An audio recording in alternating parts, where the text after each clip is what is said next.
अस्सलाम वालेकुम। दी current affairs show के साथ मियां सैफुर रहमान हाजिर खिदमत।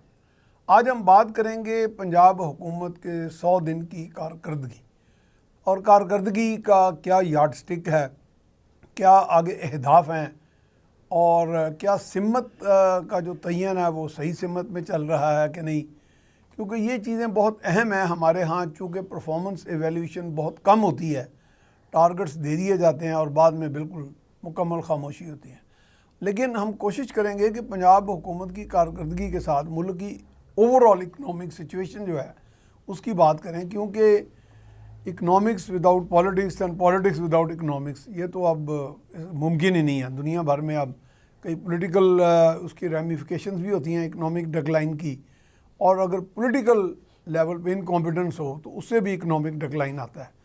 तो आज हमारे मेहमान हैं जनाब मंसूर अफरीदी साहब, सीनियर तजियाकार हैं और साबिक बैंकर भी रहे हैं और इकॉनमी पे बड़ी गहरी नज़र रखते हैं। जनाब मंसूर अफरीदी साहब, आपको वेलकम करते हैं। Thank you for giving me. अच्छा मंसूर अफरीदी साहब, ये जो 100 दिन की कारकर्दगी की बात है जी सर, तो ये क्या 100 दिन का हमने कोई एक क्लीशे सा नहीं बना लिया कि 100 दिन में कैसे कारकर्दगी एवेल्यूएट की जा सकती है, या ये कह सकते हैं कि कुछ जो एक्शंस हैं उनसे आप ये एक अंदाज़ा लगा सकते हैं कि आने वाला कैसा होगा, यानी फोरकास्ट आप दे सकते हैं जनाब। जी thank you sir once again. Actually जो डेमोक्रेसी की यार्ड स्टिक हम कैसे कह लें, जितनी भी डेमोक्रेसीज़ हैं, चाहे वो पार्लिमानी जमहूरतें हैं या सदारती जमहूरतें हैं, वो क्योंकि एक टाइम पीरियड होता है। जिस तरह डिक्टेटरशिप में आप जाएं या बादशाहत में जाए, किंगशिप, उसमें टाइम पीरियड नहीं होता, उसके उस बादशाह या डिक्टेटर के लाइफ स्पैन पे ही वो इक़्तिदार मुहित होता है, उसके प्लेजर और उसके जितनी लाइफ होती है उतने ही पे वो मुनहसर होता है कि हुकूमत उसकी कितनी लंबी होती है। क्योंकि यहाँ पे पार्लिमानी निज़ाम में 5 साल और सदारती निज़ाम में 4 साल एक ख़ास स्पेसिफिक पीरियड होता है। तो जो लीडर होता है या जो पॉलिटिशियन होता है, जो हेड ऑफ़ द स्टेट होता है या जो हेड ऑफ़ द प्रोविंस होता है, उसके पास वो मुद्दत नहीं, वो टाइम नहीं होता है कि वो ज़रा लेड बैक हो और उसमें कोई मसाइल का शिकार हो। तो वो इसलिए वो जो भी गवर्नेंस स्ट्रक्चर होता है उसको वो बाइफरकेट कर लेता है। बाइफरकेट ऐसे कर लेता है कि कुछ जो शॉर्ट टर्म मेजर्स होते हैं जो कि आवाम को नज़र आ सकते हैं, जो एडमिनिस्ट्रेटिव टूल्स होते हैं, वो उन 100 डेज़ में या वो 100 दिन में वो लेता है और उसके बाद वो अपना रिपोर्ट कार्ड असम्बली में जाके पेश करता है। अपोजिशन पे उस पर तनकीद करती है, मीडिया भी उस पर आदाब राय दे देते हैं। उससे फिर हुकूमत की एक डायरेक्शन की सिमत का पता चल जाता है कि इसने अब जो आने वाले 4.5 पौने 5 सालों में इन्होंने जो डायरेक्शन सेट करनी है वो किस नौइयत की होगी। तो ये जो 100 दिन की कारकर्दगी है, ये मैं समझता हूँ कि ये एक सही अप्रोप्रिएट चीज़ है, क्योंकि आपको अवाम को भी पता चल जाता है कि क्या क्या चीज़ें हुई हैं और डायरेक्शंस का भी पता चल जाता है। अब आ जाते हैं, आपने जिस तरह पंजाब गवर्नमेंट की 100 दिन की कारकर्दगी का जिक्र किया, तो इन्होंने जो पहले स्टेप्स लिए थे, जो ऐलान किए थे, उसमें से IT शहर्स बनाना, उसमें जो कि आपके जो अस्पताल थे जो कि डिसफंक्शनल हो गए थे उनको ऑपरेशनलाइज करना, फिर उसके बाद जो रेट्स होते हैं महंगाई के, इन्फ्लेशंस के, सस्ता बाज़ारों को उनको इम्प्लीमेंट कराना, फिर जो एयर एम्बुलेंस का इन्होंने कहा था कि हम एयर एम्बुलेंस स्टार्ट करेंगे, वो सारी चीज़ें इसमें शामिल थी। तो जो कल उन्होंने रिपोर्ट कार्ड पेश की अपने प्रोविंशियल असम्बली पंजाब में, तो उसमें से तो काफ़ी चीज़ें इन्होंने कर दी हैं, लेकिन जो IT शहर्स हैं या जो लॉन्ग टर्म है उसमें तो वक्त लगेगा, क्योंकि वो इवन जो IT शहर ग्लोबली भी बने हैं, यानी आप उनका भी शायद 2-3 साल तो पीरियड होता है मेरे ख्याल, 2-3 साल से भी 2-3 साल से भी ज़्यादा टाइम लग सकता है, ज़्यादा टाइम लगता है, क्योंकि IT शहर को बनाने के लिए आपको कोई इंफ्रास्ट्रक्चर तो होता ही है, लेकिन आपको इकोसिस्टम बनाना पड़ता है। इकोसिस्टम का मतलब है कि जो वहाँ पे लड़के आएंगे, बच्चे बच्चियाँ आएंगी जो IT सीख के आएंगी, उनके लिए वो सलेबस बनाना, और उस सलेबस के तहत जब वो फारिगुल तहसील होंगे और फिर जाके जॉब्स अपॉर्चुनिटीज़ के लिए आएंगे तो फिर वो एक इकोसिस्टम बनेगा। तो इसमें टाइम लगता है। अमेरिका की जो भी IT अचीवमेंट्स हैं या जो इंडिया की IT अचीवमेंट्स हैं जो कि रिसेंट हुई हैं, चाइनीज़ की हैं, तो उन्होंने टाइम लगाया, उन्होंने 90 से शुरू हैं हुए लेट 90s से, अब उनको फ्रूट मिल रहा है और उनके बिलियंस ऑफ डॉलर में आईटी से एक्सपोर्ट हो रहे हैं। तो उसमें तो टाइम लगेगा। हाँ, जो ईद पे आपने देखा सफाई का इंतज़ाम, वो इनका एक अच्छी थी, वो बड़ा इनका बहुत बड़ी अचीवमेंट, बड़ी अचीवमेंट थी कि किस तरह वो के। और दूसरा, हम इसको कैसे नाप सकते हैं? एक तो आइसोलेटेड में हमने ना टिक बाय टिक करके इनको टिक करें कि ये चीज़ है। दूसरा, हम इनको बाकी जो 3 प्रोविंसेस हैं उनसे कंपेयर कर सकते हैं। ये आपने सही बोला। अच्छा, मुझे मंसूर साहब एक मरतबा एक केबी से एक डेलीगेशन आया, जी जी, वो जर्नलिस्ट का था जी, तो हमने उन्हें कहा कि यार ऑब्जेक्टिव एनालिसिस कंपैरिजन दें, आप ये ना कहें कोई किसी हुकूमत की फेवर में है या डिसफेवर में है, वो बात छोड़ दें। कि वहाँ उन्होंने हमें बड़ा एक इंकशाफ किया, हम बड़े परेशान हुए कि बहुत सारे एनुअल डेवलपमेंट प्लान्स जो थे वो लैप्स हो चुके हुए थे जी जी, और उनको कहीं किसी जगह उनको एलोकेट ही नहीं किया गया था प्रॉपर। तो ये तो फिर इनकॉम्पिटेंस नहीं है जी। वो उसी तरफ आपकी बात 100% चल रहा है। वो अभी तो आप कुछ साल पहले की बात, हाँ, अभी भी यही चल रहा है। और दूसरा ये कि ना कि इनको जिस तरह रिपोर्ट कार्टिन ने पेश की है, तो गंडापुर साहब सिंध का तो हमें पता ही है ना बरसों से, उस पर हम क्या कमेंट्री करें। ठीक है, वो तो वो कल वैसे कल परसों जब वो बात कर रहे थे हमारे वहाँ के चीफ मिनिस्टर मुराद अली शाह, वो भी खैर जोर तो बड़ा लगा रहे, लेकिन वो क्योंकि वहाँ पे जब तक रियलिटीज़ और ग्राउंड रियलिटीज़ चेंज नहीं होगी तो आप जितना भी जोर लगाएं उससे इतना फ़र्क नहीं पड़ता। और दूसरी तरफ आप गंडापुर साहब देखें तो गंडापुर साहब, क्योंकि मैं खुद भी उस सूबे से ताल्लुक़ रखता हूँ, तो उनके पास क्या देंगे? मतलब आप देखें ना, उनकी 10 साल की हुकूमत रही है। आप ये छोड़ें, उसको ही फोकस कर रहा था। वो आप ये 100 दिन तो छोड़ें, आप 10 साल की हुकूमत रहे।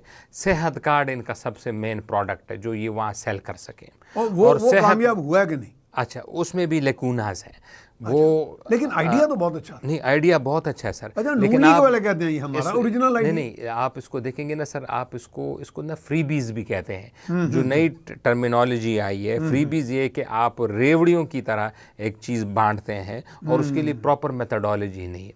अब जो सेहत कार्ड स्कीम तो बहुत अच्छी है, जो बंदा इलाज कर रहा है, कॉन्सेप्ट इलाज, लेकिन इसके जो इम्प्लीमेंटेशन के मसाइल हैं वो बहुत हैं, जो रिपोर्टेडली, जो मैं पर्सनली भी केसेस जानता हूँ। अच्छा, उसमें इशू कोई एक बड़ा सा हाँ जी, सबसे बड़ा इनमें लकूना है कि ये यूनिवर्सल है। यूनिवर्सल का मतलब है कि ये नवाज जो अमीर आदमी है उसको भी वही है अवेलेबल है। ये नवाज शरीफ साहब भी इलाज करा सकते हैं और जो कि बिल्कुल झोंपड़ी में रहता वो भी इलाज करा सकते हैं। और मैं काफी ये तो मेरा ख्याल है ये तो बिल्कुल गलत, मैं अपने पर्सनली केसेस जाता हूँ जो कि सेनेटर्स हैं, उन्होंने जाके इलाज कराए सेहत कार्ड से। यानी सेनेटर जो कि एक एमपीए 10 करोड़ का खरीदता है अपने लिए, वो जाके सेहत कार्ड से इलाज करा रहे। असल तो इसकी जो यहाँ पे एक बार होनी चाहिए, ये असल जो इसकी इंटीग्रेशन है ना, वो बेनज़ीर इनकम सपोर्ट प्रोग्राम के जो कार्ड्स है ना जो गरीबों को मिलते हैं उसके साथ होना चाहिए। उसमें तो सिर्फ जो लो इनकम लोग हैं उसमें डिजर्विंग मसले उसमें भी हो सकते हैं, लेकिन उसमें से 80-90% लोग डिजर्विंग लोग हैं, मतलब अंडर प्रिविलेज लोग हैं जिनकी 40 से 50,000 20,000 से कम सैलरीज है। तो ये कोई इन्होंने कोई साइकोलॉजिकल इनका इशू था कि इन्होंने कहा जी बेनज़ीर प्रोग्राम के साथ हम इंटीग्रेट नहीं होना। इशू तो यही था ना कि इसका नाम भी तो इन्होंने चेंज किया था ना बेनज़ीर का। अब दोबारा जब पीडीएम की हुकूमत आई तो दोबारा बेनज़ीर नाम तो आप चलो जो भी रख दें, असल तो कोई भी स्कीम कोई भी फ़ायदा अवाम के लिए होना चाहिए। तो ये अब ये सबसे 10 साल में इनका ये था सबसे बड़ा, जिसमें सबसे बड़ा, और जिसकी वजह से अब सूबा जो है वो कर्जदार हो गया है। आप देखें ना 1000 अरब का सिर्फ कर्जा सूबे पे चढ़ गया। ये कितने अरसे में चढ़ा है? और ये 10 साल में चढ़ा है जब से इनकी गवर्नमेंट आई। 1000 अरब 1 ट्रिलियन रुपीस का कर्जा यहाँ पड़ा, from internal resources and external. हाँ, दोनों मिला के तो 1 ट्रिलियन का आपका कर्जा चढ़ा है। और आपके रेवेन्यूज के जो वो ज़राए हैं वो बहुत महदूद है। तो एक तो इनका ये सबसे बड़ा मसला, स्कीम अच्छी थी बहुत से। अच्छा, ये बताएं कि सुनने में आता है कि वहाँ रेवेन्यू देने में भी लोग थोड़ा लैतुलाल से काम लेते हैं। वहाँ तो देखें सोसाइटी में भी ये नहीं, सोसाइटी में भी है जो सबसे बड़ा कल्चर डेवलप नहीं हुआ, जो सबसे बड़ा ये कर सकते थे जो इन्होंने नहीं किया 10 सालों में, कि आप बजाय कौम को फ्रीबीज पे लगाने पे, इन मुफ्त की चीज़ों पे लगाने पे, आप इंडस्ट्री का क़याम करें।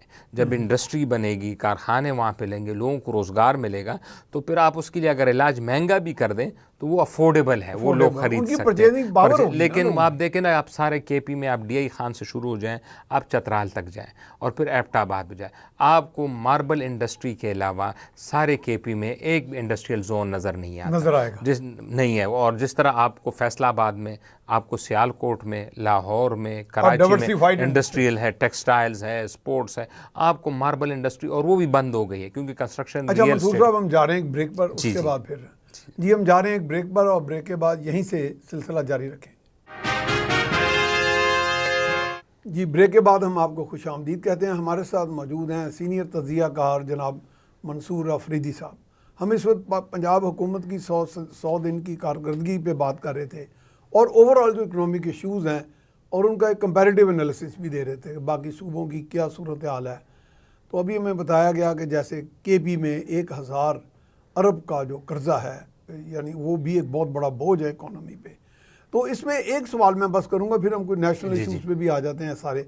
एक तो गदून आमाज़ई का भी था माजी में एक बड़ा प्रोजेक्ट, हाँ जी, और उससे जुड़ा एक और दोनों सवाल लेने, वो ये है कि फाटा और पाटा के जो एक टैक्स हॉलीडे थी वो तो शायद एक्सपायर होगी, और अब IMF से भी इश्यूज चल रहे हैं, तो वन बाय वन ये भी दोनों उधर कर लें, फिर हम बाकी भी करते हैं जनाब से।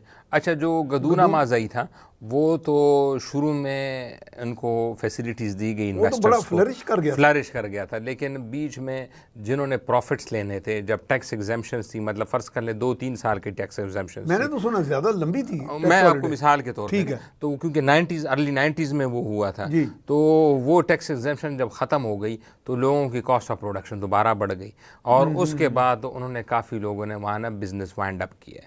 तो अब वो वहाँ पे वो नहीं है जो 90s में वहाँ पे फैक्ट्रीज थी, यानी वो तकरीबन ऑलमोस्ट 6 यूनिट्स हैं। और उसमें से भी जो मेन इन्वेस्टर था वो कराची और पंजाब इधर से गए हुए थे। असल में आपको ना वहाँ के लोकल लोगों को एम्पावर करना होता है, क्योंकि लोकल बंदा तो कहीं नहीं जा सकता ना, जब उसके कारखाने में अगर कोई मसला भी आ गया, उसको इंटरेस्ट है वहाँ पे ना। जो बाहर का इन्वेस्टर आएगा वो तो अपना प्रॉफिट करके, तो जो सबसे बड़ा लूप होल था वो यही है कि इंडस्ट्रियलाइजेशन पे ना जो मौजूदा हुकूमत है केपी पे वहाँ पे काम हुआ, ना पिछली वाली हुकूमतों का भी। इसलिए हम ज़्यादा नहीं कह सकते क्योंकि वो तो वॉर एंड टेरर में बहुत मसरूफ़ थे, वहाँ तो लॉ एंड ऑर्डर का बड़ा मसला हो, लेकिन ये 10 साल में काफ़ी काम हो सकता था। दूसरा जो बिलियन ट्री सोनामी है उसमें भी बड़ी रुदादें और किस्से आए हैं, यानी उसके लिए ये पॉलिसी नहीं बनाई गई कि आपने दरख्त, कौन सा कह रहे हैं जो ट्रीज की, बिलियन ट्री सोनामी का जो उसमें जब दरख्त लगवाए गए, वो लगवाए नहीं गए कोई नहीं, दरख्त लगवाए गए, उसके लिए भी गवर्नमेंट सर्वेंट पेरोल पे, चौकीदार भी, उसके लिए पानी का इंतज़ाम भी, वो सब कुछ किया गया। जब 3 साल में इसमें तो बिलियन रुपये वैसे लगे होंगे, वो भी चले एनवायरनमेंट के लिए तो सही है ना, उन्होंने कर दिए, लेकिन जब 3 साल के हो गए तो जो मालकान थे जिनकी ज़मीनों पे, वो उन्होंने काट के भेज दिए। अच्छा, सारे दरख्त बेच गए। मेरे अपने जो रिलेटिव्स हैं, जानने वाले, उन्होंने बेच दिए, और लाखों के हिसाब से भेजे, करोड़ों के हिसाब से लोग।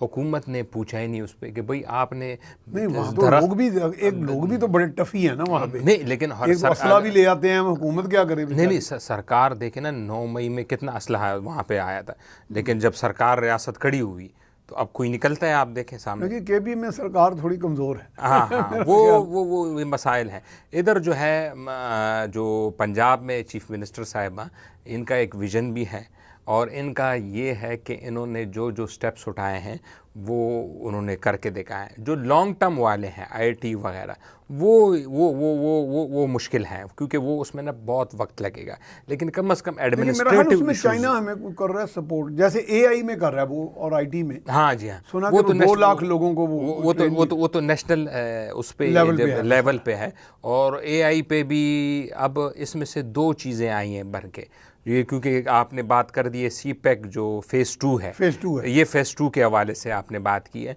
तो जो ये हुकूमत पाकिस्तान का वर्जन है जो आप बता रहे हैं कि AI, चाइनीज़ IT पे नहीं आ रहे। चाइनीज़ कह रहे हैं कि हम एग्रीकल्चर और अदर एरियाज़, वो अदर एरिया इन्वर्टेड कोमा में है, वो उन्होंने डिफाइन नहीं किया हुआ है, और हम स्पेसिफिकली IT का कह रहे हैं कि IT रिलेटेड हमें हेल्प दीजिए। अब तो वो हमें काम पकड़ा के चले गए कि आप जिस तरह अमरीकी आके कहते थे कि डू मोर, तो आप देखें अब चाइनीज़ ने हमें कह दिया कि डू मोर ऑन सिक्योरिटी। अमरीकी भी ऑन सिक्योरिटी पे हमें कहते थे। मंसूर साहब ये सोचना कि पाकिस्तान में उस तरह की स्टेबिलिटी आ जाएगी जिस तरह की चाइना में है, हाँ हाँ तो चाइना तो एक वहाँ तो एक बड़ा स्ट्रिक्ट आयरन क्लैड निज़ाम है, हाँ पूरा जी, हाँ वो जी, बड़ा हाँ स्ट्रिंजेंट निज़ाम हाँ है, हाँ हाँ डिसिप्लिन है, हाँ। वो वाला डिसिप्लिन तो पता नहीं पाकिस्तान में कई साल लग जाएं, कई दहाइयाँ लग जाएंगी। वो तो बात आपकी सही है, वो तो आ भी नहीं सकती। लेकिन चाइनीज़ ने अब जो BRI का जो उनका जी, प्रोजेक्ट था, जिस पे ये CPEC इसका एक फ्लैगशिप था, फ्लैगशिप। तो अब वो अफ़गानिस्तान में काफ़ी चाइनीज़ काम कर रहे हैं। रिपोर्टेडली वहाँ पे मिनरल रिसोर्सेज भी बहुत काम कर रहे हैं। और अफ़गानिस्तान का एक कॉरिडोर है जो हमारे चतराल और किर्गिस्तान के दरमियान वाखान कॉरिडोर के नाम से, वाखान। वाखान अच्छा, कॉरिडोर, वाखान कौन सी किसकी टेरिटरी है वो? ये अफ़गानिस्तान की है। अच्छा, अफगानिस्तान उसको ओन अफ़गानिस्तान करता है। मतलब उसके मुल्क के अंदर ही है वो और खान के, पाकिस्तान वो कहाँ जाके लिंक अप होती है? वो चतराल, चतराल। अच्छा, चतराल और किर्गिस्तान जो है, जो कि कहते हैं वो छोटा सा टुकड़ा है वैसे। टुकड़ा और रास्ता है, हाँ। वो चाइना डेवलप कर रहा है। और चाइना का इंटरेस्ट अब ये है कि मैं बजाय सिर्फ पाकिस्तान पे डिपेंडेंट रहूं एक रास्ते गवादर के लिए, अब मैं अफ़गानिस्तान के रास्ते ईरान से होता हुआ यूरोप को कनेक्टिविटी दूं।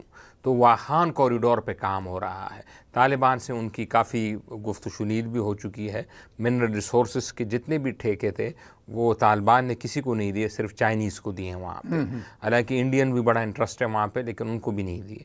तो अब चाइना को क्योंकि एक दूसरा रास्ता भी नज़र आ रहा है, इसलिए हमें अब उन्होंने कह दिया कि आप एक नया ऑपरेशन करें ज़रब अज़्ब की तरह, ताकि मुल्क में स्टेबिलिटी आए। और हम देखें ना, आप उनके साथ तो वाक़यात हो भी चुके हैं हो ना, भी गए हैं, बिल्कुल। ये हम नहीं कह सकते कि उनके जो अप्रीहेंशन है वो सही नहीं है। मतलब उनके इंजीनियर्स के साथ भी वाक़यात जी हो जी, चुके बहुत हैं, वाक़यात हुए। उनके सिक्योरिटी के मसाइल भी हो चुके हैं। तो हर मुल्क अपने जो सिटीज़न है उसके लिए कंसर्न तो अच्छा, होता है। इसमें मैं कई मरतबा कई ऐसे लोगों को जो चाइना से बड़े कनेक्टेड हैं, उनको मैं प्रोग्राम में पूछ भी चुका हूँ कि चाइना, जैसे मैं भी 5 मरतबा गया, एक जी, मरतबा उनके बड़े टॉप हाई लेवल फंक्शनरी को मिला, उसमें अफ़गान एम्बेसडर भी बैठे हुए थे। हमारी मुलाकात भी अफ़गान एम्बेसडर से कराई गई और बड़े अच्छे तल्लुकात का इजहार किया गया कि जी हमारे और चाइना का बड़ा क्लाउड है। ये जो अभी हाल ही में वाक़या हुआ था, ज़्यादा बाद नहीं हुई, शाम में, जी जी, ज़्यादा देर नहीं हुई, हाँ जी, बिल्कुल बिल्कुल, तो वो तो उसका खुरा जाके निकलता है अफ़गानिस्तान में। हाँ जी, तो ऐसे यहाँ चाइना सिर्फ पाकिस्तान पे क्यों जोर दे रहा, डू मोर? चाइना अपना क्लाउड अगर इस्तेमाल करे तो जो स्पॉन्सर्स हैं, जो प्रमोटर्स हैं, चले वो प्रमोटर ना सही, अगर बरह रास्त ना सही हो, तो तालिबान हुकूमत उस पर खामोश तो है ना। तो चाइना कह तो सकता है कि जी आपके यहाँ से ये लोग आके हमारे बंदों को मार जाते हैं, तो आप उन्हें रोकें। इसमें चाइना क्यों फिर, आपके ख्याल में? हाँ जी, आइडियली तो आपकी ऐसे ही होना चाहिए, ठीक कि है, बजाय हम पे प्रेशर डालने के। क्योंकि जब चाइना का इन्फ्लुएंस इतना है जी, अफगानिस्तान में, जी जी तो अफगानिस्तान ही माई बाप है उन जी, दहशत गर्दों का। बिल्कुल ऐसे ही है। ये तो ढकी छुपी बात नहीं हाँ, है। ये तो खुलेआम जी। तो आइडियली तो यही होना चाहिए कि लेकिन चाइनीज़, ऐसा हो नहीं रहा। ऐसा हो कि चाइनीज़ हुकूमत बजाय हमें प्रेशराइज करने सिर्फ के, हमें भी करे चले। लेकिन जो इसमें चाइनीज़ को जो इशू है जो एज अ रियासत के लिए, क्योंकि अफ़गानिस्तान को अभी तक किसी ने तस्लीम नहीं किया और तालिबान की हुकूमत अनरिकग्नाइज्ड है। तो अब जो इन हुकूमत के साथ हाथ मिलाएगा इस फेज़ में, तो वो उनका एक स्ट्रेटिजिक पार्टनर बन जाएगा। अब चाइना नहीं चाहता कि अफ़गानिस्तान तालिबान को हम प्रेशराइज़ करें और ये जाके अमरीकी गोद में चले जाएं या जाके इंडिया के साथ मिल जाएं, उनके लिए सिक्योरिटी के मसाइल पैदा करें। तो वो ये चाह रहे हैं कि हम इनको इंगेज भी रखें और अपने तहफ़्फ़ुज़ात भी रखें। लेकिन पाकिस्तान, क्योंकि उनका एक पुराना दोस्त है, एक स्ट्रेटिजिक पार्टनर भी है, तो ये पाकिस्तान और पाकिस्तान के साथ वो रियासती मशीनरी भी है जो इस जो जो जो कि इंसर्जेंसी है इस पे काबू पाने की। तो इसलिए पाकिस्तान से उनकी ज़्यादा एक्सपेक्टेशन है कि आप, और पाकिस्तान में इन्वेस्टमेंट भी उनकी कोई 61 बिलियन डॉलर इन्वेस्टमेंट है और उनके अपने इंटरेस्ट भी हैं। तो इन वजूहात के बुना पे हमें ज़्यादा प्रेशराइज़ कर रहे हैं। तो इस रियासत पे, या अगर ये ऑपरेशंस फाइनलाइज होता है, तो मेरी तो अपनी ये कि पार्टियों को जो है अपने वेस्टेड इंटरेस्ट के बजाय रियासत की फ़िक्र करनी चाहिए और रियासत के साथ खड़ी होना चाहिए और इस ऑपरेशंस को मंतकी अंजाम तक पहुंचाना चाहिए, ताकि अगर बाहर के यूरोप और वेस्ट से तो इन्वेस्टमेंट कोई नहीं आ रही, एक चाइनीज़ दोस्त ही है हमें जो कि हमें इन्वेस्टेड दे रहा है, अगर वहाँ से भी आना बंद हो गए तो फिर तो बहुत मुश्किल हो जाएगा रियासत को सर्वाइव करने का। अच्छा, आप एक सीनियर इकोनॉमिस्ट हैं, वाई डू वी नॉर्मली से, हम अक्सर कह देते हैं कि जी चीन के साथ हमारे इकोनॉमिक कोऑपरेशन हमें डेट ट्रैप है एक बहुत बड़ा, तो why we call it a debt trap. मेरा ख्याल है ये भी कोई मुखालफत, बराए मुखालफत नहीं। ये बात आपकी किसी हद तक भी सही भी है। तो ये इंटरनेशनल जो डेट ट्रैप की जो टर्मिनोलॉजी है, हाँ, ये इंटरनेशनली कॉइन हुई है वेस्ट की तरफ से और इंडिया की तरफ से, इन दो जगहों से, क्योंकि उनके साथ उनकी मुखासमत है और तो उन्होंने डेट ट्रैप की टर्मिनोलॉजी कॉइन की है। और जो चाइना जैसे श्रीलंका में इन्होंने इन्वेस्टमेंट की थी, फिर वो इत्तेफाकी तौर पे ब्रेक पे जा रहे हैं, उसके बाद फिर बात करेंगे जी। हम जा रहे हैं एक और ब्रेक पर, तो ब्रेक के बाद फिर दोबारा बात करेंगे जी। Welcome back. हमारे साथ मौजूद हैं मंसूर अफरीदी साहब जी। अफरीदी साहब, बात कर रहे थे हम ये चाइना का को जो डेट ट्रैप वाली आपने कहा, ये टर्मिनोलॉजी वेस्ट से आई है। वेस्ट से आई है जी। अच्छा, ये पर्टिकुलरली ये चाइना स्पेसिफिक है?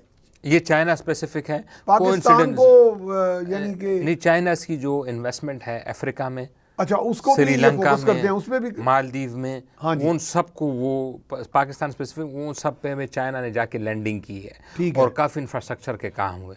और बदकिस्मती से वो मुल्क डिफ़ॉल्ट भी हुए, जैसे श्रीलंका आपके सामने डिफ़ॉल्ट हो गया, मालदीव के जो फिगर्स हैं वो भी सही नहीं आ रहे हैं, उनके भी टूरिज़म है। तो उनके बाद जो इंटरनेशनल इकोनॉमिस्ट या जो वेस्टर्न इकोनॉमिस्ट है, उन्होंने टर्मिनोलॉजी कॉइन की है कि ये चाइनीज़ लोन जो है वो डेट ट्रैप की तरफ जाता है। अब चाइनीज़ लोन ज़रा महंगा है दुनिया में, ये कंपैरेटिवली IMF को या जो वर्ल्ड बैंक है या जो कि बाकी इंस्टीट्यूशन है उनसे मुकाबले में महंगा है। लेकिन उन्होंने तो किसी के गर्दन पे तो छुरी रख के तो नहीं खाया, आपको ज़रूरत थी। ये हमने पूछते रहे हैं पाकिस्तानी जो हमारे प्राइम मिनिस्टर शहबाज शरीफ को, इसाक डार साहब को, जी, वो यही कहते थे कि जब पाकिस्तान को, यानी प्राइवेट वो कहते थे कि जी जब हमें कोई पैसा देने को तैयार नहीं, तो फिर हम महंगाई लेंगे ना।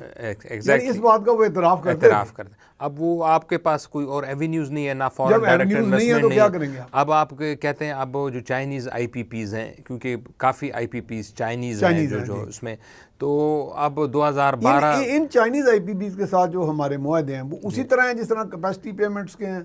वो तकरीबन हाँ, क्योंकि वो ये तो इंटरनेशनल प्रैक्टिस है ना। इंटरनेशनल प्रैक्टिस ये है कि अगर आप बिजली जो 12-13 आपको याद अगर हो तो मुल्क में बुरा हाल था। आप देखें ना 15-18 लाहौर में 15-16 घंटे की लोड शेडिंग हो रही थी, तो मतलब 3 घंटे लाइट नहीं होती, बिग सिटीज़ में होती थी, बड़ी बिग सिटीज़ में होती थी। अब वो जब आपके पास ये ना हो तो इन्वेस्टर ने तो अपना फ़ायदा देखना है ना। वो कहते हैं मैंने आपके लिए इंस्टॉल कर दी और कल आपकी ज़रूरत ख़त्म हो गई, तो मैंने इतने आप मुझे फारिग कर देंगे, तो अब आप कैपेसिटी पेमेंट के फिर वो कैपेसिटी पेमेंट के असल में तो आपने डैम्स बनाने थे। कालाबार डैम बनाना था आपने, अभी दयामीर बादशाह डैम पे काम हो रहा है, लेकिन वो भी बड़ा जो सिक्योरिटी के मसाइल वहाँ आपको पता है, जो अभी इंसिडेंट हो चुका है। तो डैमों पे तो काम बिल्कुल स्नेल की रफ्तार से चल रही है।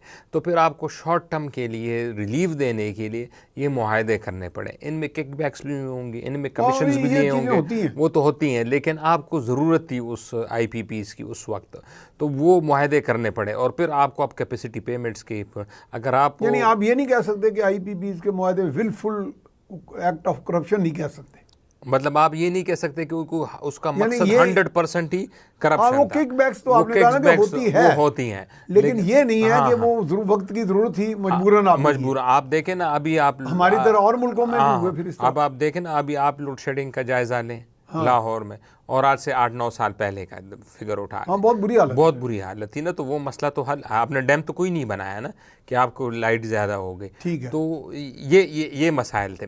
उसकी वजह से आपने 90s में ना कोई बड़ा डैम बनाया नहीं, जिससे आपकी ना इंपोर्ट बिल कम होता, बल्कि आपको एनर्जी के मसाइल भी होते। तो फिर IPPs को जाने पड़े। और चाइनीज़ कोई भी मुल्क जब इंटरेस्ट रेट, आप क्योंकि मैं बैंक में भी रह चुका हूँ, आप उस कस्टमर को इंटरेस्ट रेट हमेशा ज़्यादा देते जब आपको पता होता है कि इसका कारोबार सही नहीं चल रहा है, इसकी अपनी फाइनेंशियल स्टेबिलिटी सही नहीं है, घर इसका तो उसको ज़्यादा इंटरेस्ट पे वो उसकी जो लॉजिक होती है कि आप मिनिमम टाइम में ज़्यादा रिकवरी कर रिटर्न लें। वो अगर आपकी मुल्क की सिक्योरिटी, मतलब यहाँ पे चाइनीज़ जो है लैंड कर रहे हैं, वो जो ऑरेंज ट्रेन जो हमारी बनी है लाहौर में 6-7% पे है जो मार्कअप रेट है। इसी तरह की ट्रेन अहमदाबाद से मुंबई तक जापान बुलेट ट्रेन बना रहा है, वो 0.5% पे, क्योंकि वो स्टेबिलिटी है वहाँ पे, उनको पता है कि हमें रिटर्न मिल रहा है। तो जो जायका कंपनी है जापान जायका, की, जी जी, तो उन्होंने ये बनाया है वहाँ पे। वैसे जायका पाकिस्तान में भी उसकी प्रेजेंस है, लेकिन वो बहुत ज़्यादा साइजेबल नहीं है। वो साइजेबल नहीं है। तो जो भी कंपनीज या जो भी मुल्क इन्वेस्ट करता है कहीं पे, तो वो उस मुल्क की सिक्योरिटी, उस मुल्क के पॉलिटिकल हालात, अब देखें ना चाइनीज़ जो एम्बेसडर थे वो ये भी कह के गए हैं ना कि सियासी अदम इस्तेहकाम को ख़त्म करें। तो जब तक सियासी अदम, पॉलिटिकल का लफ्ज़ भी, एक तो ऑपरेशन है, दूसरा पॉलिटिकल स्टेबिलिटी भी है। नहीं, उधर तो अमेरिका ने भी ये कह दिया ना कि आपके यहाँ ये जो इसका इंतखाबात हुए, हाँ, उसमें वो उनका तो ऐसा नहीं ऑब्जेक्टिव लगता कि स्टेबिलिटी चाहते हैं, या that was done at the behest of someone. America के अक्सर अपना कोई इंटरेस्ट तो नॉट, हम कभी पाकिस्तान के इंटरेस्ट में तो वो काम नहीं करते, उनका अपना ही कोई इंटरेस्ट होता है, या जो आपने जिस तरह किया कि एट द बेस्ट ऑफ किसी पे किया होगा, उनकी समझ नहीं आती कि उन्होंने क्यों किया है ना। लेकिन चाइनीज़ का तो कंसर्न होता है ना पाकिस्तान, क्योंकि उनके ना बिलियंस ऑफ डॉलर यहाँ पे लगे हुए। अच्छा, मैंने चाइनीज एक एम्बेसडर आए थे यहाँ, मैंने उन्हें पूछा भी था, तो वो कहते थे कि हमने लोन नहीं दिया हुआ, हमने सरमायाकारी की है। तो हमारी कंपनीज जो यहाँ काम करी उनको वो लोन उन्होंने लिए हुए अपने बैंक से। इसका मॉडस ऑपरेंडी है क्या उनकी इन्वेस्टमेंट का हमारे यहाँ? जो उन्होंने जो कंपनीज आई होती हैं, तो वो फिर बैंकों ने वहाँ पे लोन दिए होते हैं। लेकिन जब सरमायाकारी की भी तो शराइत होती है। हाँ, शराइत होती हैं। सरमायाकारी रिटर्न आपके लिए वो इन्वेस्टमेंट है, लेकिन मेरे लिए तो वो लोन है ना। अगर मैंने आपको प्रॉफिट, अगर मैं मार्कअप उसको ना लूँ, मैं उसको ये कर लूँ कि मैं आपको प्रॉफिट दूंगा, मुनाफा दूंगा, तो मुनाफा भी तो मैं अपने ही से कमा के दूंगा ना, वो तो इंटरेस्ट ही हो गया ना। और ये तो बैनुल-अक़वामी मुआहदे होते हैं, ये ऐसा नहीं होता है कि आप जिस तरह बैंकों में पुराने ज़माने में होता था कि जी मुझे बिज़नेस का नुकसान हो गया तो आप मेरे लिए राइट ऑफ करते, जो सरकारी बैंक हुआ होते थे पाकिस्तान में 80s में से, तो वो राइट ऑफ हो जाते थे। तो अब तो वो राइट ऑफ तो नहीं, वो तो हुकूमतों के पैसा है, चाइनीज़ गवर्नमेंट का या चाइनीज़ बैंक्स का है, उनके बड़े बड़े बैंक, तो वो तो राइट ऑफ नहीं होंगे ना। वो तो चाहेंगे कि जो हमने इन्वेस्ट किया है तो उसका जो प्रॉफिट है, या आप उसको इंटरेस्ट कह लें या प्रॉफिट कह लें, हमें वो मिले उसके साथ, क्योंकि उनका अपना पैसा लगाया हुआ है। अच्छा, जो हमारा इकोनॉमिक लॉग जैम है, इसमें चाइना का जो सपोर्ट है, तो वो हमारे लिए एक सोल्यूशन है, आप समझते हैं? जी, उसका महंगा होने के बावजूद नहीं, जो लॉन्ग टर्म सोल्यूशन है वो तो हमारे पास अपने पास है, वो किसी मुल्क के पास नहीं। वो अगर हमने अपना हाउस इन ऑर्डर नहीं किया, हमने हाउस इन ऑर्डर के लिए क्या करना है, हमने अपने करंट अकाउंट का जो इशू है पहले उसको हल करना है, कि जो एक्सपोर्ट है उसको बढ़ाना है, या हमने रेमिटेंस को बंद कर देते हैं और कहते हैं करंट अकाउंट नीचे आ गया। अब उससे करंट अकाउंट तो सरप्लस आया, सरप्लस हो गया, मार्च और अप्रैल में सरप्लस आया था, अब मई में फिर डेफिसिट पे चला गया। फिर डेफिसिट पे चला, वो क्यों डेफिसिट? फिर इंपोर्ट ज़्यादा हुई है। नहीं, वो इंपोर्ट तो उन्होंने वैसे ही रखी है। इन्होंने इंपोर्ट के साथ ये भी पाबंदी लगाई थी कि जो बड़ी कंपनियां पाकिस्तान में हैं मल्टीनेशनल, जिस तरह इंडस मोटर्स हो गए, मैकडोनल्ड हो गया, KFC, इनका जो प्रॉफिट बाहर जाता था वो इन्होंने रोक दिया था। अब क्योंकि इनके ज़रा हालात बेहतर हो गए, सरप्लस हो गया, तो मई में इनको सब कंपनियों को कह दिया कि आप अपने मुल्कों को प्रॉफिट ले जाएं। उसकी वजह से $2 अरब का डेफिसिट आया इस महीने। तो यही मैं कह रहा हूँ ना कि ये सारे शॉर्ट टर्म्स मैयर हैं। आप कब तक LCR रोकेंगे, आप कब तक प्रॉफिट रिपेट्रिएशन रोकेंगे, आपको जो बेसिक क्रक्स है इकोनॉमिक्स के उस पर आना पड़ेगा।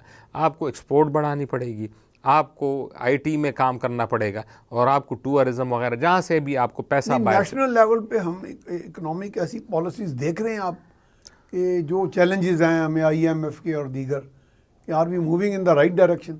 अभी तो हम जो है ना IMF की डायरेक्शन में जा रहे हैं। अब हमारा ऑब्जेक्टिव, शहबाज शरीफ साहब ने भी कह दिया कि जी हमने IMF के साथ मिलके हाँ, अभी तो IMF जो हमें कह रहे हैं, हमारा ऑब्जेक्टिव अब यही है कि हम वो कर लें तो बड़ी बात है। अब देखें ना, लेकिन उसमें भी आम आदमी, कॉमन मैन तो बड़ा पिस रहा है ना। हाँ, जो इसमें एक अच्छी बात हुई है वो एक, या ये आप गवर्नमेंट की क्रेडिट दें या IMF को क्रेडिट दें, जो टैक्स कलेक्शन में जो कि नॉन फाइलर्स है, वो उस पे जो एक ऑपरेशन उनके खिलाफ शुरू हुआ है वो बड़ा ज़बरदस्त है। प्रैक्टिकली मैं काफ़ी नॉन फाइलर तो वो उस आ जाएंगे ना, आपके उस मैकेनिज्म के अंदर फॉल कर जाएंगे ना, कि उनको विदहोल्डिंग टैक्स भी ज़्यादा पड़ेगा। हाँ, और उनके बहुत से उनके इंसेंटिव्स ले लिए जाएंगे उनसे जो ट्रैवल डॉक्यूमेंट्स, अब्रॉड ट्रैवलिंग, और उनकी सिमें भी बंद होना शुरू हो गई हैं। अच्छा, शुरू हो गई? हाँ, वो मैं वो मुझे है वो, अच्छा। हाँ वो सिमें बंद होना शुरू लेकिन हो गई। हमें तो लोग कहते हैं नॉन फाइलर होना एक एटीट्यूड का नाम है, लोग नहीं बात नहीं वो अब ऐसा हो रहा है कि लोग परसुएड हो जाएंगे। अब मैंने खुद देखे कि वो फाइलर बन रहे हैं सारे। अच्छा, हाँ फाइलर पेइंग सम पेनल्टी जो उन्होंने अगर नहीं देखे ना, अगर एक आदमी 10-15 साल से पैसे कमा रहा है, आज वो फाइलर बन जाता है। अच्छा, ना दो चीजें, पिछला भी तो वो पूछेंगे। हाँ वो पिछला भी पूछेंगे। एक तो इतने कि टैक्स ना देना, हाँ वो अलग चीज है।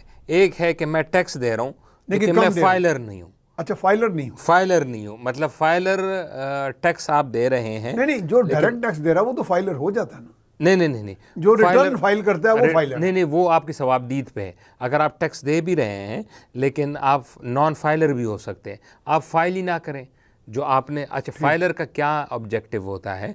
वो ये है कि उसको एक और ब्रेक पे हमने जाना जी, तो जा रहे हैं जी हम एक और ब्रेक पर, उसके बाद दोबारा हाजिर खिदमत होंगे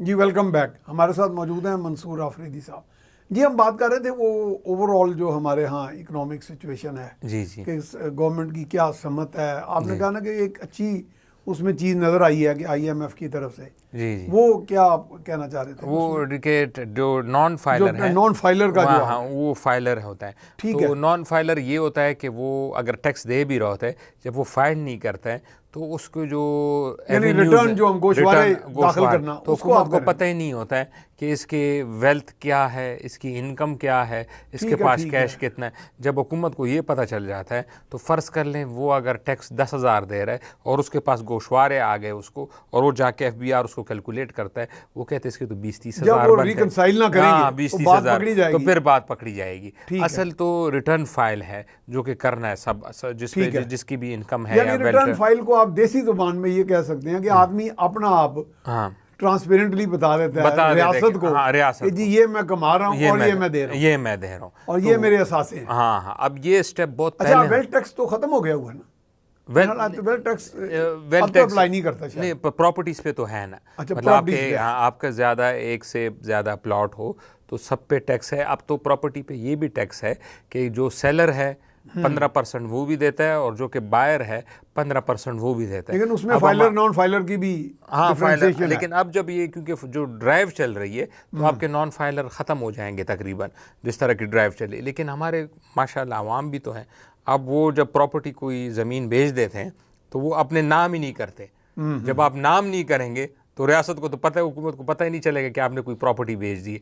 वो कैश ले लेते हैं लेकिन नाम उसी के जो सेलर बायर के पास उसी के पास होता है। तो वो सिर्फ टैक्स बचाने के लिए, क्योंकि वो 1 एकड़ पे लाखों रुपए टैक्स बनता है। तो वो तो ये मसाइल भी हैं। अब हमारे अवाम को खुद भी एहसास होना चाहिए। ये जो हमारा बजट आया है वो फाकी, जी ये पीपल फ्रेंडली है, क्या है, बिजनेस फ्रेंडली है?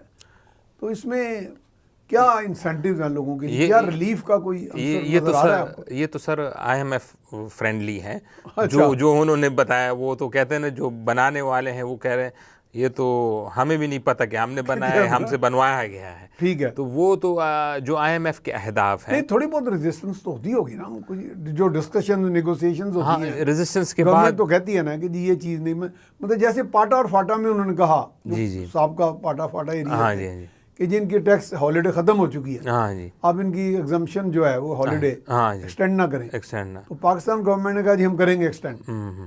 तो मेरा ख्याल उस पर भी कुछ थोड़ा एक चैलेंज आया है, वहाँ से प्रेशर आ रहा है। वो यही है ना, IMF कह रही है कि ना करें। हाँ, वो यही कह रहे हैं ना कि 3-4 चीज़ें अगर होती हैं तो 3 पे ये रेजिस्ट कर देते हैं, तो 1 को मान जाते हैं तो 2 को इम्प्लीमेंट कर देते हैं। रेजिस्टेंस तो यहाँ हद तक हो सकती है।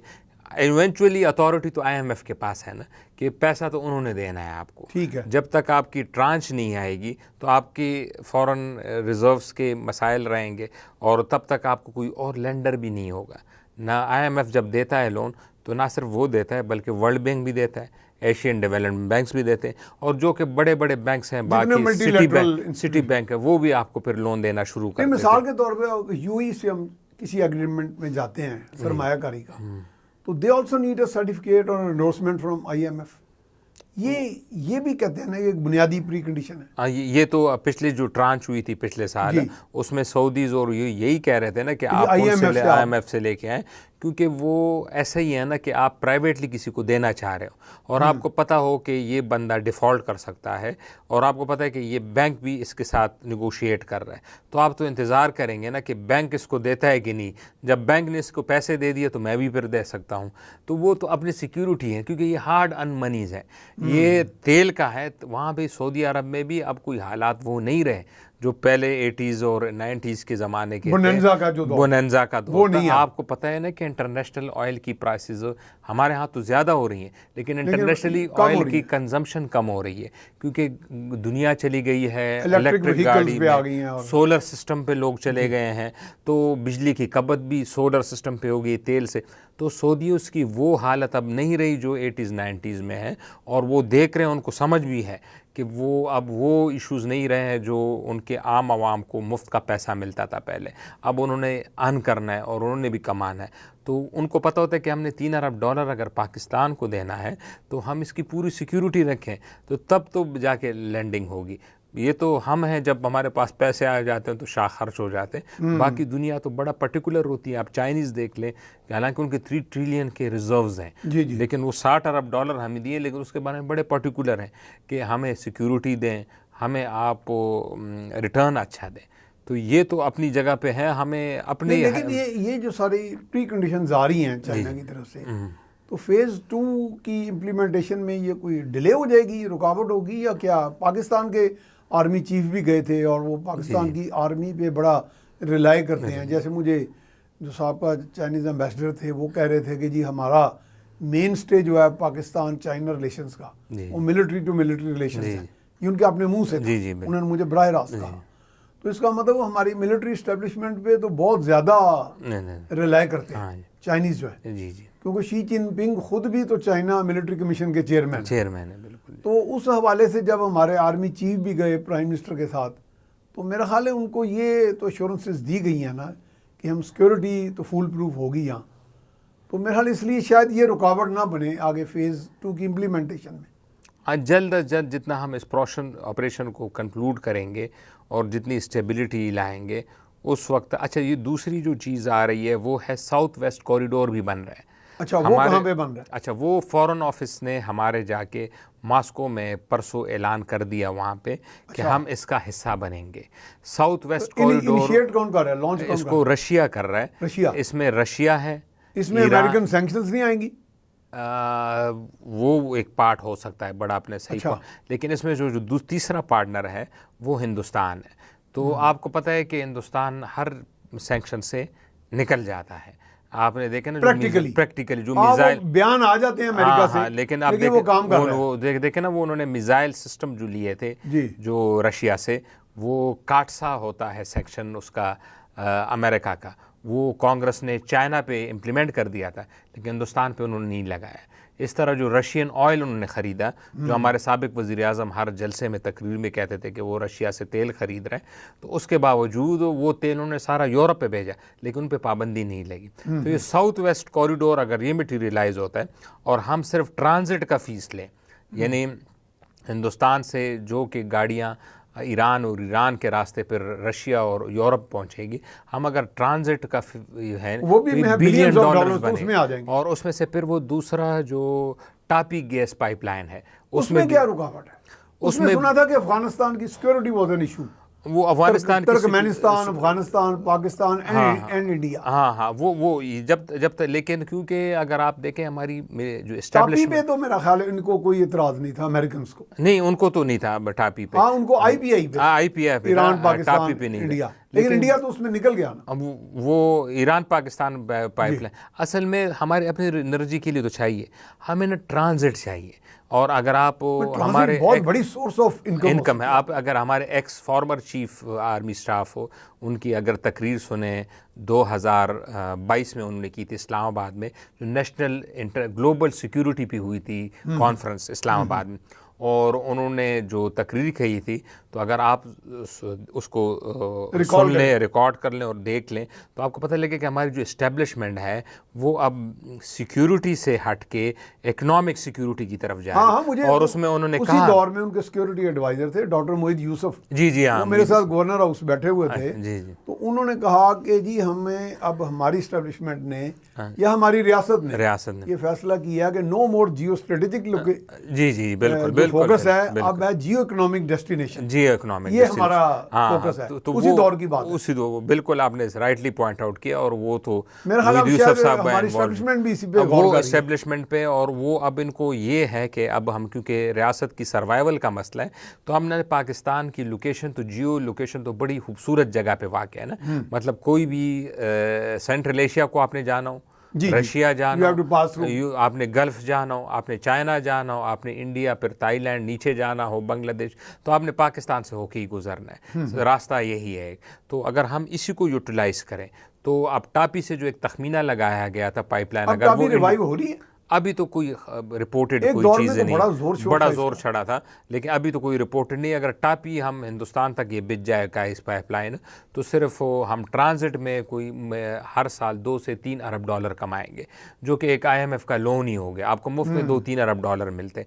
तो हमें ये इवेंचुअली हमें जियो इकोनॉमिक्स की तरफ ही जाना पड़ेगा, जो है हमारा। लेकिन क्योंकि अब हम इंटरनली, आपने कहा ना कि इस पे कोई टापी पे कुछ हुआ, वजह क्यों नहीं हो रही, मूवमेंट क्यों नहीं हो रही, क्योंकि पॉलिटिकल अनस्टेबिलिटी तो बड़ी उम्दा हो गई यार, लेकिन वक्त खत्म हो गया, वेरी सॉरी फॉर दैट। जी जी, तो आपके आने का बहुत शुक्रिया जनाब। Sir thanks. तो जनाब, ये सारी बातचीत आपके सामने, इकोनॉमिक जो हमारा पूरा मैप है वो हमने आपके सामने रखा है।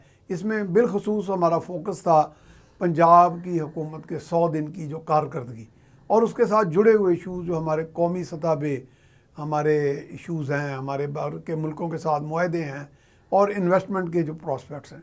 उम्मीद है आपको आज की बातचीत पसंद आई होगी। इसके साथ ही मियां सैफ रहमान को इजाज़त दीजिए।